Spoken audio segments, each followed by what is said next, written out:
Voy a quedar como así. Como voy a congelar. Ahí también. Bueno, Comenzamos entonces. muy raro. Lo que decíamos en la previa, a partir de, como disparador el libro de Sandra Russo con Cristina, pero sobre todo por la postura de Cristina sobre el tema, preguntarles, posiblemente se empiece a discutir el tema aborto, sea un tema de agenda en el próximo periodo, bueno, ¿cuál es la postura de ustedes? Que en realidad, perdón, antes una presentación sobre el espacio, preséntense y hagamos como la introducción. Bueno, nosotras somos una agrupación política, nos llamamos Lesbianas y Feministas por la Descriminalización del Aborto, y básicamente lo que hacemos es gestionar una línea de atención a las mujeres. Las mujeres nos llaman a un teléfono celular, que es 011 15 66 470 70. Nos dejan mensajes de texto, son mensajes de voz, y nosotras les devolvemos la llamada y ahí les damos información sobre aborto con medicamentos, con misoprostol específicamente, que es una forma de aborto seguro para que las mujeres puedan hacerlo en su casa hasta la semana 12 sin ponerse en riesgo, ¿sí? Sin poner en riesgo su salud y su vida. Así que básicamente eso es lo que hacemos. Recibimos alrededor de 400 consultas por mes de todo el país, mujeres de todas las edades y de todos los sectores sociales, que se comunican a la línea.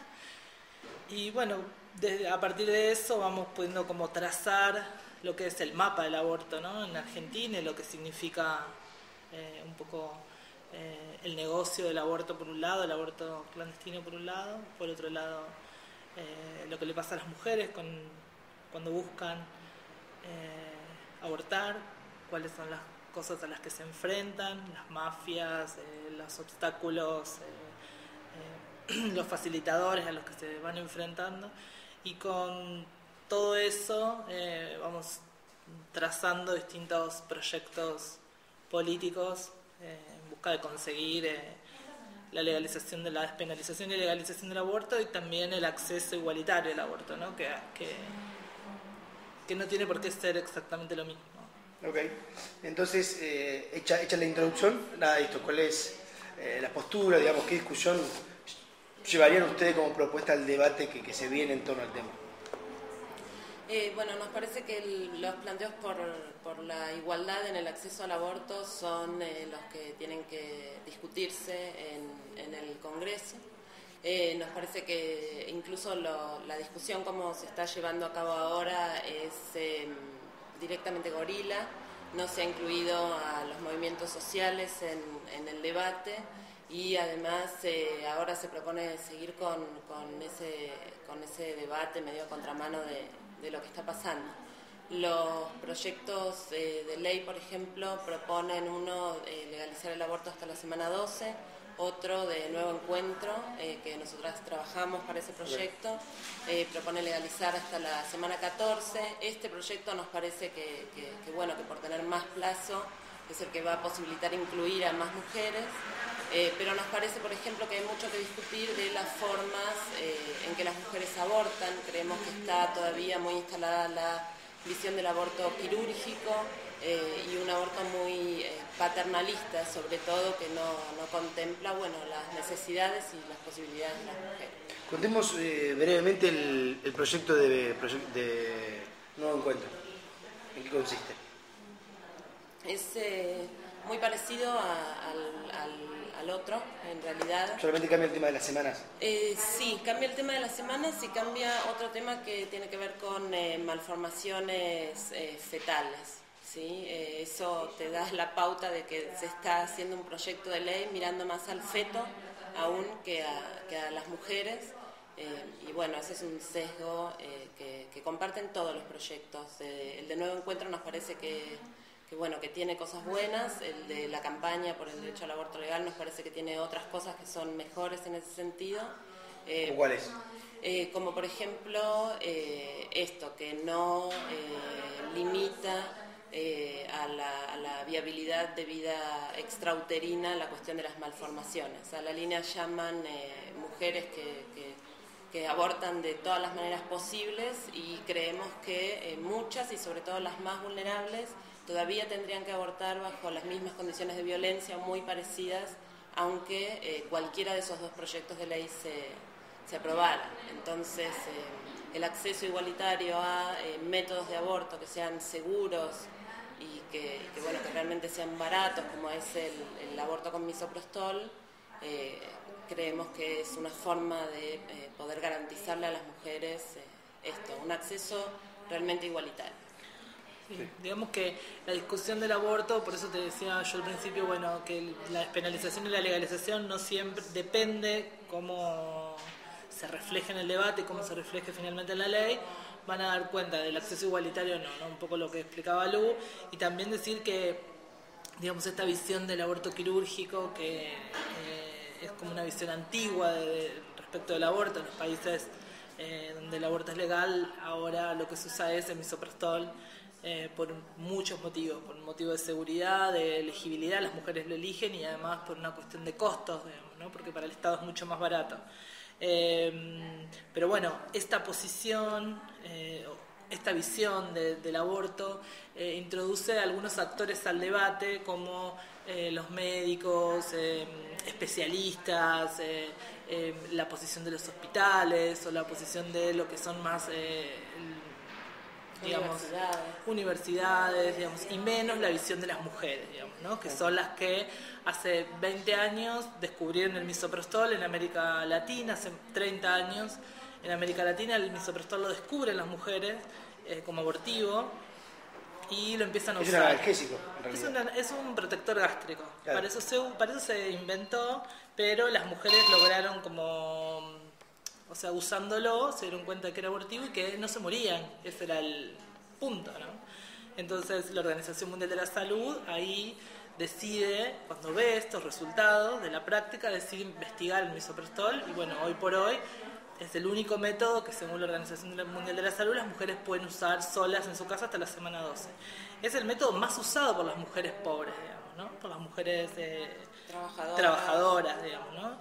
Y esto... También por eso es difícil a veces que cuelen los debates, porque bueno, cuando los debates son, digamos, están más centrados en una élite que puede ser conformada en este tipo de leyes, vienen de la mano de, por ahí, el feminismo académico o las organizaciones, las universidades, las ONGs, ¿no? Que son quienes han, con buena voluntad, por supuesto, siempre he tratado de poner este tema en agenda.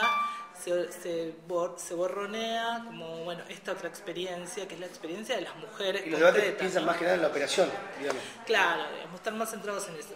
Y en ese sentido lo que nosotros decimos es, bueno, de ese tipo de leyes probablemente la mayoría de las mujeres se queden afuera. ¿Por qué? Por varias razones. Porque no van a entrar a lo mejor dentro del plazo de las 12 semanas. Hay mujeres que se enteran de que están embarazadas mucho después.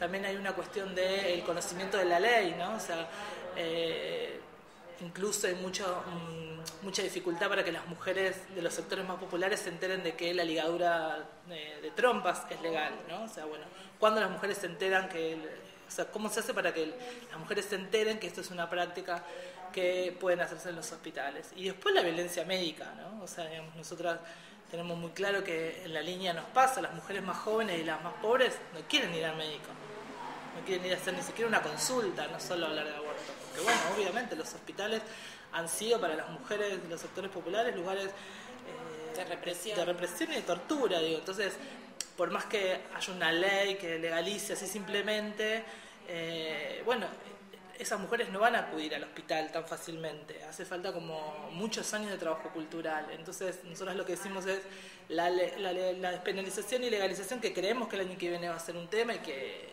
no puede no serlo, además damos por hecho eso. Tiene que ser un debate que tenga en cuenta las voces y la experiencia de las mujeres del pueblo, porque si no va a ser una legalización que lo único que va a lograr probablemente sea legalizar las clínicas clandestinas. Digo, el señor que hoy tiene una clínica clandestina y se llena de plata, lo que va a poder hacer es ahora poner un cartel en la puerta. Claro. Pero eso no va a hacer que la mujer que no tiene los 3.000 pesos pueda ir, porque no los tiene. Entonces va como a legalizar el mercado, ¿no? Entonces digo, bueno, nosotros lo que planteamos es esto, que las mujeres, nosotras, vos pensás que en 2 años tenemos casi 10.000 llamados a la línea, ¿no? La mayoría de las mujeres que nos llaman son trabajadoras, que son aquellas que no tienen el dinero para ir a la clínica, ¿no? El 80, el 90% ya conoce el misoprostol, ya tiene una experiencia propia o de alguien cercano con el misoprostol. digamos. Entonces, bueno, hay que como estas nuevas tecnologías tenerlas en cuenta y también pensando en que las tiene que desarrollar el propio Estado, digo, o sea, los laboratorios públicos, digo, o sea, tienen que desarrollarlo como... Hoy la droga se vende bajo receta. Sí, hoy la droga la produce un laboratorio. Nosotras hacemos también mucha propaganda de la historia política del misoprostol porque nos parece que es lo más importante. El misoprostol se vendía de manera libre, sin receta, hasta 1998. La restricción la puso Menem. Ese fue un año, el 98 fue un año de muchas restricciones. Esa fue una y pasó bastante desapercibida. A partir de ahí empezó a subir muchísimo la mortalidad materna, las internaciones por sondas, por abortos peligrosos, y hoy en día la realidad es que el misoprostol lo fabrica un solo laboratorio que es privado y se vende bajo receta. Y la venta bajo receta genera mucha corrupción, mucha más corrupción todavía de la que hay, bueno, en torno al aborto clandestino, porque las mujeres que consiguen la receta son las mujeres también que tuvieron acceso a la universidad, que tienen alguna médica o médico conocido, que acceden regularmente al sistema de salud, y también genera discriminación en los médicos. Nosotras no conocemos ninguna médica que se haya negado a recetarle a una persona que conoce o en su consultorio privado, pero sí genera problemas porque no está claro cuál es la política pública. Entonces hay un doble estándar. Las mujeres que tienen acceso a la salud privada tienen acceso al misoprostol y abortan felices en su casa, y las trabajadoras siguen teniendo que recurrir a métodos peligrosos porque, bueno, las burguesas se han apropiado del método que ellas inventaron para abortar y el Estado no las respalda. ¿Cómo ves que está el debate, primero en el Congreso? Digo, está la fuerza, como está la fuerza de Sabatella, que en principio sí apoyaría. ¿Qué otra fuerza? ¿Cómo estuvieron participando de esas discusiones? Sí, el Congreso está... Es un caso... Es raro lo que pasa con este proyecto, pero bueno, tiene como mucho apoyo del Frente para la Victoria, por ejemplo, que ha firmado muchísimos diputados y diputadas, han firmado adhiriendo el proyecto de ley de la campaña nacional contra por el aborto legal, seguro y gratuito, y bueno, y obviamente el proyecto de Sabatella. Hay otros diputados y diputadas de otras fuerzas que también han firmado ese proyecto. Pero bueno, después es muy difícil, digamos, llegar al recinto, digamos. O sea, ahora está en la Comisión de Legislación Penal, que hizo un par de audiencias públicas que no tienen ningún carácter ni público ni, ¿cómo sería?, vinculante, digamos. O sea, no es que esas audiencias llevan a tomar una decisión o hacer un dictamen. Son audiencias públicas como de debate, donde, bueno, han circulado gente que tiene mucho para decir, pero que finalmente es como, bueno, más de lo mismo, digamos. O sea, seguimos como haciendo esas audiencias públicas y dilatando lo que es una necesidad, digamos. Este es otro año donde hay 500.000 mujeres que abortaron de forma insegura, es otro año donde seguramente 80 y pico de mujeres se murieron, según los registros del Ministerio de Salud de la Nación, por una decisión del Congreso de tirar la pelota para adelante, de hacer campaña con esto, digamos, ¿no? O sea, como, bueno, eso es un poco lo que pasa. Nosotros creemos que, bueno, esto que es una decisión, una necesidad urgente para el año que viene, creemos que tiene que estar primero en la agenda. Además, por el gran apoyo que socialmente tiene el tema, ¿no? O sea, nos parece que esa discusión está saldada. O sea, que lo que es imperioso ahora es poder darle protección a tantas mujeres que necesitan... ¿Cuántos abortos, más o menos las estadísticas que deben ser complicadas, porque digo, como se hacen informalmente, pero cuántos abortos por año más o menos se hacen? Según el Ministerio de Salud de la Nación, que ha hecho algunas estimaciones, son entre 460.000 y 600.000 al año abortos. Hay más de 80.000 egresos hospitalarios por complicaciones de aborto. nada, esos son números que, como vos bien decís, no se pueden como por ahí dar como súper seguros, pero bueno, son estimaciones certeras que hace el propio Ministerio de Salud. A nosotros, que somos nosotras, que somos una línea pequeña, independiente de un grupo político, nos llaman 5.000 mujeres por año, o sea que y atendemos, digamos, de forma voluntaria 6 horas por día, y si pudiéramos atender 24 horas, eso se multiplicaría por 4, digamos, porque el teléfono no para de sonar. Así que evidentemente es una necesidad, y es no solo una necesidad, es un hecho concreto, digamos, ¿no?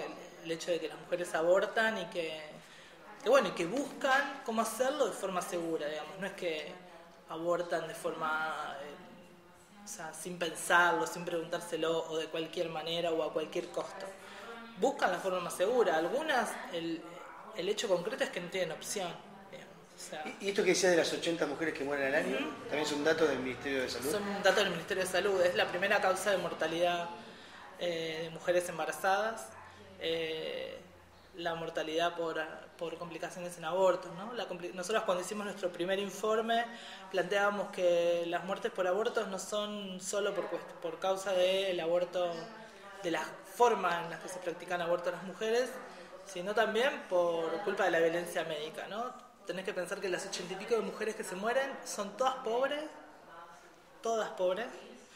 la mayoría estaba en el segundo trimestre, porque había estado tratando de abortar desde que se enteró que estaba embarazada, quizás en la semana 7 u 8, y no conseguía cómo. Y bueno, y lo que pasa es que cuando logran encontrar algún método, que a veces es una sonda, a veces es una aguja de tejer, a veces es no sé, un palo, hasta un revólver o lo que sea que puedan hacer, con lo que puedan lograr abortar, después de eso se quedan en su casa por miedo a ir al hospital. Y cuando llegan al hospital, ya la infección que tienen o la hemorragia que tienen hacen que no se puedan salvar. O sea, la mortalidad por aborto es absolutamente evitable. Es absolutamente evitable con la despenalización del aborto y obviamente con terminar con el paradigma de la violencia médica sobre esta práctica, que obviamente está amparada justamente en que es ilegal, ¿no? Porque bueno, yo llego con un aborto en curso a un hospital y ese médico puede maltratarme. ¿A quién voy a denunciar? ¿No? Entonces es como un gran círculo donde las mujeres quedan atrapadas, las mujeres pobres siempre, ¿no? Porque las mujeres que tienen algo de dinero pagan 3.000 o 4.000 pesos, es una práctica que dura menos de una hora, se van a su casa. Todo el tiempo sale el tema del sistema público médico. ¿Cuál es el vínculo, si tienen alguno, con, por ejemplo, los programas de salud reproductiva? Sí, yo quería también agregar algo antes, sí. Que es que nosotras trabajamos fuertemente porque la sociedad hace con el aborto algo que hace con otros temas también, pero bueno, con el aborto también, que es como separarlo de otras luchas. Y nos parece, por ejemplo, para empezar con lo que quería agregar para este tema de la violencia médica. En este momento, en el juicio de la ESMA, se están dando testimonios justamente de cómo funcionó la maternidad en la ESMA, de cómo fue el plan sistemático de apropiación de bebés, de cómo eso tenía conexión con determinados hospitales. Ese sistema sigue vigente en muchos hospitales públicos de todo el país. Hay médicos, médicas que todavía están, recién ahora se están recuperando muchos cuerpos de esos compañeros y compañeras desaparecidos, que cuando fueron torturados y desaparecidos estaban trabajando también estos temas. Uno de los temas que estaban trabajando era aborto. Entonces nos parece que esas son cosas que no se pueden disociar. Y no podemos mirar la violencia médica, no podemos mirar, por ejemplo, lo que pasó ahora en Misiones, sin tener en cuenta cómo funcionan todavía estos grupos de tareas misóginos en nuestras instituciones públicas.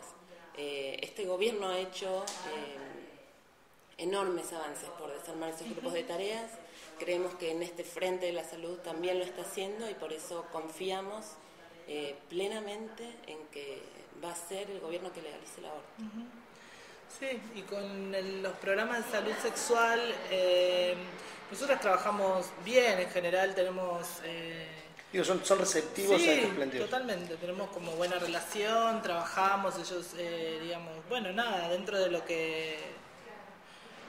esa estructura, digamos, y dentro de los avances, me parece que van tratando de hacer cumplir la cantidad de avances que en este sentido, en el sentido de terminar con la violencia y de terminar con la impunidad y de tener que las mujeres puedan tener una vida más libre de violencia, van como cumpliendo, van tratando de hacer cumplir como esas nuevas leyes, porque hay muchas nuevas leyes en salud, digo, o sea, falta obviamente despenalizar y legalizar el aborto, pero hay como muchas leyes en salud, como son los protocolos de posaborto, todo lo que tiene que ver con la información preaborto, digo, o sea, hay muchos avances en salud y bueno, van tratando de hacer cumplir esos avances. Es difícil porque, bueno, esto que dice Luciana, digamos, o sea, la complicidad militar, la complicidad civil con la dictadura militar sigue todavía latente en un montón de sectores, ¿no? En el sector salud también, digo, ¿no? Entonces hay como, bueno, sí, hay núcleos de violencia que son difíciles de desarmar, digamos, ¿no? Y que muchas veces, como en este caso y como en general en los casos asociados a los derechos de las mujeres,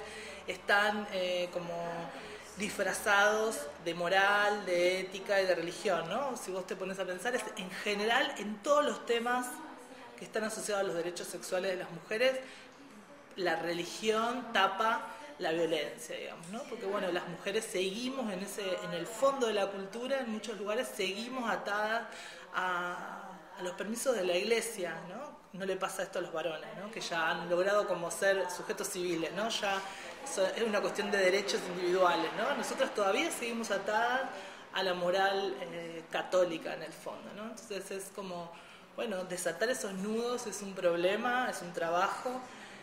Y bueno, es la tarea un poco que nosotras nos proponemos, digamos, o sea, como bueno, ir hasta el fondo. Agradeciéndoles la entrevista, la última pregunta, que nada, que es una opinión personal, que es, bueno, que Cristina, digamos, acá hay afiches de Cristina, en el libro se expresara en contra del aborto, ¿qué reflexión le generó? Nosotros no interpretamos como que se expresara en contra, creemos que lo que ella planteó fue su experiencia personal en el libro, y también alguna vez lo ha dicho, digamos, o sea, como, digo, a nosotras nos parece que lo que más nos gusta de este gobierno, y de Cristina y de otros funcionarios, es la posibilidad de despegar nuestras posiciones individuales para pensar en lo que son las políticas públicas, digamos. O sea, individualmente